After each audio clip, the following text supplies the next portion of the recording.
Мынаны тыңдашы. Ақылды басшы дейді.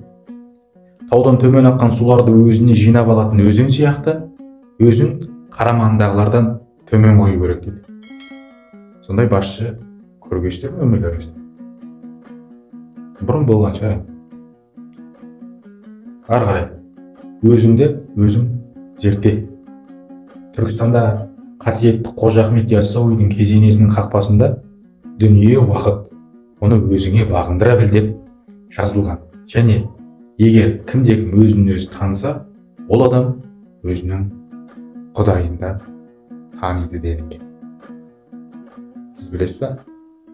Осындай сөздің бар екенін Қожа Ахмет Яссауи кесенесінің қақпасында жазылған.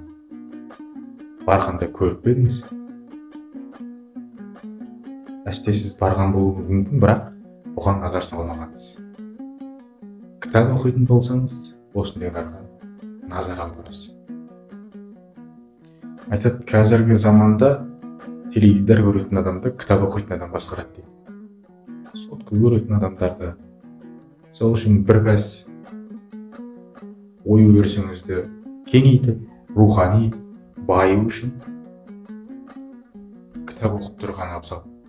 Өзімнен кейінгі жастарға айтамын. Өзіме дейінгілерге ештеңе айта алмаймын.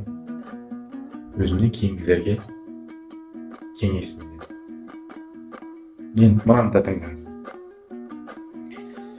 Күштен құдірет, жарықтан нұр алып пайдалануға болады.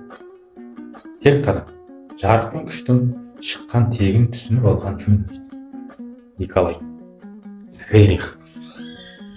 Осындай қанатты, керемет сөздер бар кітапта. Білгенге маржан, білмегенге арзан.